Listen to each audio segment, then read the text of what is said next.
ಧನ್ಯತಾ ಬಗ್ಗೆ ನಿಮ್ಮ ಒಪಿನಿಯನ್ ಏನು, ಅವರು ಯಾವ ಥರದ ಗುಣದವರು ಅಂತೇಳಿ ಒಂಚೂರು ವಿವರಿಸಿ ಹೇಳಿ. ಧನ್ಯತನ ಬಗ್ಗೆ ಹೇಳ್ಬೇಕಂದ್ರೆ ತುಂಬಾ ಖುಷಿಯಾಗುತ್ತೆ. ಯಾಕೆಂತಂದರೆ ಮೊದಲಿಂದನೂ ಅವರು ತುಂಬ ಒಂಥರ ಸಾಫ್ಟ್, ಓಕೆ, ಯಾವ ಥರ ಒಂಥರ ಆಡಂಬರ ಆ ಥರ ಇಲ್ಲ, ಸರಳ ಜೀವನ, ಸರಳವಾಗಿದ್ದರು. ಓಕೆ. ಇದ್ದಿದ್ದು ಅವರು ಡಾಕ್ಟರ್ ಆದಮೇಲೆ ನಮಗಂತೂ ತುಂಬಾ ಖುಷಿ ಆಗುತ್ತೆ. ಯಾಕೆಂದರೆ ನಮ್ಮ ಫ್ಯಾಮಿಲಿ ಒಬ್ಬರು ಡಾಕ್ಟರ್ ಇದ್ದಾರೆ ಅಂದರೆ ನಿಜವಾಗ್ಲೂ ಮೊದಲಿಂದ ನಾವು ತುಂಬಾ ಖುಷಿ ಪಡ್ತಾ ಇದ್ವಿ. ಅವ್ರ ಊರಿಗೆ ಬಂದಾಗಲೂ ಅಷ್ಟೇ ತುಂಬ ಚೆನ್ನಾಗಿ ಮಾತಾಡೋದಾಗಲಿ, ಎಲ್ಪಿಂಗ್ ನೇಚರ್ ಜಾಸ್ತಿ. ಆಂಟಿ ಏನಾದ್ರು ಇದ್ದರೆ ಹೇಳಿ, ಸಜೆಸ್ಟ್ ಮಾಡ್ತೀನಿ, ಫೋನಲ್ಲೇ ಹೇಳ್ತೀನಿ, ಆ ಥರ ಎಲ್ಲ ಚೆನ್ನಾಗೇ ಇದು ಮಾಡ್ತಾರೆ. ಏನಾದ್ರು ಪ್ರಾಬ್ಲಮ್ಸ್ಗಳಿದ್ರೆ ಬೇರೆಯವ್ರಿಗೂ ಹೇಳ್ರಿ, ಶೇರ್ ಮಾಡ್ಕೊಳ್ರಿ, ಈ ಥರ ಎಲ್ಲ ಚೆನ್ನಾಗಿ ಹೇಳ್ತಾರೆ. ಅಕ್ಕ, ಅವ್ರ ಅಕ್ಕ ಅಷ್ಟೇ, ನಮ್ರತ ಅವರು ಅಷ್ಟೇ, ಇಬ್ಬರು ಅಕ್ಕ ತಂಗಿ ತುಂಬ ಚೆನ್ನಾಗಿ ಅಡ್ಜಸ್ಟ್ ಆಗ್ತಾರೆ ಎಲ್ರಿಗೂ. ನಮಗೆ ತುಂಬಾ ಖುಷಿ ಆಗುತ್ತೆ. ಯಾಕೆಂತಂದರೆ ಇವಾಗ ಸೆಲೆಬ್ರಿಟಿನ ಮದುವೆ ಆಗ್ತಿರೋದು ತುಂಬ ಅಂದರೆ ತುಂಬಾ ಖುಷಿ ಆಗ್ತಾ ಇದೆ. ಫ್ಯಾಮಿಲಿಗೇನೆ ತುಂಬ ಅಂದರೆ ತುಂಬಾ ಖುಷಿ, ಎಂಜಾಯ್ ಮಾಡ್ತಾ ಇದ್ದೀವಿ ನಾವು. ಅಂದರೆ ಇನ್ನೊಂದು, ಇದು ಸುಮಾರು 100 ವರ್ಷಗಳಿಂದ ಜನಸೇವೆ ಮಾಡ್ಕೊಂಬಂದಿರುವಂಥ ಕುಟುಂಬ ಅಂತೇಳಿ ನಾನು ಕೇಳ್ಪಟ್ಟೆ. ಸೊ ಅದಕ್ಕೆ ಸಿಕ್ಕಿರುವಂಥ ಒಂದು ಒಳ್ಳೆಯ ಪ್ರತಿಫಲ ಅಂತಲೇ ನಾವು ಅದನ್ನು ಪರಿಗಣಿಸ್ಬೇಕಾಗುತ್ತೆ. ಅವರು ಸಹ ಇಂಥ ಫ್ಯಾಮಿಲಿನಲ್ಲಿ ವಿವಾಹ ಆಗೋದಕ್ಕೆ ಅವರು ಪುಣ್ಯ ಮಾಡಿದ್ದಾರೆ ಅಂತಲೇ ಒಂದ್ಸರಿ ನಾವು ಅನ್ಬೇಕಾಗುತ್ತೆ. ಯಾಕೆಂದರೆ ಫ್ಯಾಮಿಲಿ ಬಗ್ಗೆ ಹೇಳ್ಬೇಕು ಅಂದ್ರೆ ಅಷ್ಟೇ, ನಮ್ಮ ಫ್ಯಾಮಿಲಿ ಬಗ್ಗೆ ಇಡೀ ಹೊಳಲ್ಕೆರೆ ತಾಲೂಕಲ್ಲೇ ಹೇಳ್ತಾರೆ, ಗೌರಕ್ಲಾರ್ ಮನೆ ಮಂತನ ಇಂಥದ್ದು ಅಂತ ಹೇಳ್ಬಿಟ್ಟು. ಮೊದಲಿಂದನೂ ನಮ್ಮ ಮಾವರ್ಗಳು 4 ಜನ ಇದ್ದಾರೆ. 4 ಜನದಿಂದ 13 ಜನ ಗಂಡ್ಮಕ್ಳು ಇವರು. ಒಟ್ಟಿಗೆ ಎಲ್ಲರೂ ಒಟ್ಟು ಕುಟುಂಬದಲ್ಲೇ ಒಂದು ಹಾಸ್ಟೆಲ್ ಥರನೇ ಇತ್ತು. ನಮ್ಮ ಮದುವೆ ಆಗಿ ಬಂದಾಗಿಂದನೂ ನಾವೆಲ್ಲರೂ ಒಟ್ಟಿಗೆ ಇದ್ದಿತ್ತು. ಮಕ್ಕಳೆಲ್ಲ ಚಿಕ್ಕವರು ಅವಾಗೆಲ್ಲ. ತುಂಬ ಅಂದರೆ ತುಂಬಾ ಖುಷಿ ಆಗ್ತಿತ್ತು ಆ ಒಂದು ಒಟ್ಟು ಕುಟುಂಬದಲ್ಲಿ ನಾವಿರೋದಕ್ಕೆ. ಪ್ರತಿಯೊಬ್ಬರು ಅಕ್ಕವರಾಗಿರಲಿ, ಮಾವರಾಗಿರಲಿ, ಅತ್ತೆ ಮಾವರಾಗಿರಲಿ, 4 ಜನ ಇದ್ರೂ ಕೂಡ ಎಲ್ಲರೂ ಒಂದೇ ಮಕ್ಕಳು, ಒಂದೇ ಥರ ಅಂತೇಳಿ ಆ ಭಾವನೆಯಿಂದನೇ ನಮ್ಮನ್ನು ಬೆಳೆಸ್ಕೊಂತ ಬಂದಿದ್ದಾರೆ. ಒಟ್ಟು ಒಂದು ಸಂಸ್ಕೃತಿ ಅನ್ನೋದನ್ನ ನಮಗೆ ಕಲಿಸಿದ್ದಾರೆ ನಮ್ಮ ಮಾವಂದು.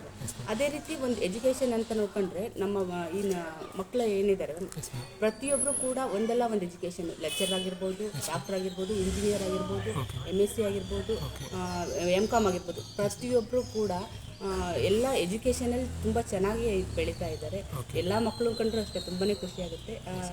ಧನ್ಯತನ ಕಂಡು ತುಂಬಾ ಅಂದರೆ ತುಂಬಾ ಖುಷಿಯಾಗುತ್ತೆ. ಸಿರಿಗೆರೆಗೆ ಇನ್ನೊಂದು ಹೇಳ್ಬೇಕಂದ್ರೆ, ಸಿರಿಗೆರೆಗೆ ತವರು ಮನೆ ಇದ್ದಂಗೆ ಶಿವಪುರ. Okay okay. ಸಿರಿಗೆರೆಗೆ ಅವಾಗಿಂದಲೂ ಕಳೆದ ಹಿರೇಜಗದ್ಗುರುಗಳಿಂದಲೂ ತವರು ಮನೆ ಇದ್ದಾಗ ನಮ್ಮ ಬಂದರೆ ಇಲ್ಲಿ ನಮ್ಮ ಮನೆಗೆ ಬರದಲ್ಲೇ ಹೋಗ್ತಿರ್ಲಿಲ್ಲ. ಊರಲ್ಲಿ ನಮ್ಮನ್ನೆಲ್ಲ ಕರೆಸಿ ಇಲ್ಲೇ ಕೂತು ಮಾತಾಡಿ ಒಂದಿಷ್ಟು ಅಂದರೆ ಅವರು ಗುರು ವಚನ ನೀಡಿ ಇದು ಮಾಡಿನೇ ಹೋಗ್ತಿದ್ರು ಅಂತ. ಅದೇ ರೀತಿ ಇನ್ನೊಂದು ಹೇಳ್ಬೇಕು ಅಂದರೆ ಸರ್ಸ್ ಕೂಡ, ಧನಂಜಯ್ ಸರ್ ಕೂಡ, ಅವರು ಕೂಡ ಒಂದು ಮಠದ ಭಕ್ತರು ಅಂತಾನೆ ಹೇಳ್ಬೋದು.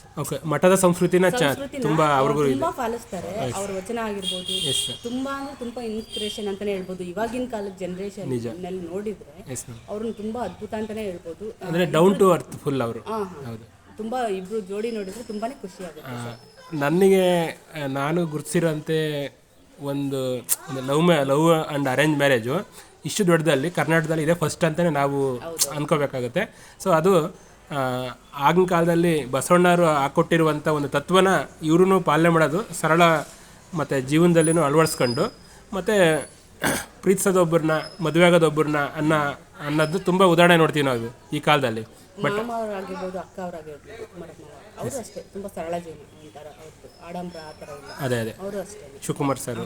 ಓಕೆ ಸರ್, ಇದು ಧನ್ಯತಾ ಮೇಡಮ್ ಅವರು ಯಾವ ಕಲೆಯಲ್ಲಿ ಅವ್ರಿಗೆ ತೊಡಗಿಸ್ಕೊಂಡಿದ್ರು? ಅವರು ಕಲ್ಚರಲ್ ಆ್ಯಕ್ಟಿವಿಟೀಸ್ ಇರ್ಬೋದು, ಡ್ಯಾನ್ಸು, ಕಲೆ, ಸಿಂಗಿಂಗು, ಈ ಥರ ಏನಾದ್ರು ಬರೆಯೋ ಅಭ್ಯಾಸ, ಆ ಥರದ್ದು ಏನಾದ್ರು ಅಭ್ಯಾಸ ಇದೆ ಅವ್ರಿಗೆ? ಆ ಥರ ಏನಿಲ್ಲ. ಸ್ಟಡಿಯಲ್ಲಿ ಮಾತ್ರ ರ್ಯಾಂಕ್ ಸ್ಟಡಿ ಅಂದರೆ ಎಜುಕೇಷನನ್ನು 100% ಅಪ್ಕೊಂಡಿರುವಂಥ. ನವೋದಯ ಸಿಕ್ಕು ಹೊರಗಡೆ ಓದಿ, ಮೊದಲಿಂದ ಹೊರಗಡೆ ಓದಿ ಓದು ಅಂದರೆ ತುಂಬ ಇಂಟ್ರೆಸ್ಟ್ ಅವರಿಗೆ.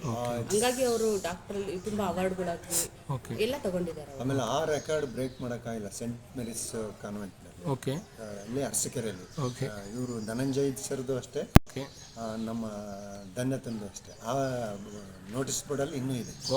ಆ ಬೋರ್ಡು ಇನ್ನೂ ಹೆಸರು ತೆಗೆದಿಲ್ಲ. ಅಂದರೆ ಸ್ಟೇಟ್ಗೆ ಒಳ್ಳೆ ರ್ಯಾಂಕಿಂಗ್ ಸ್ಟೂಡೆಂಟ್ ಆಗಿ ಬಂದಿರೋಂಥವ್ರು. ಓಕೆ.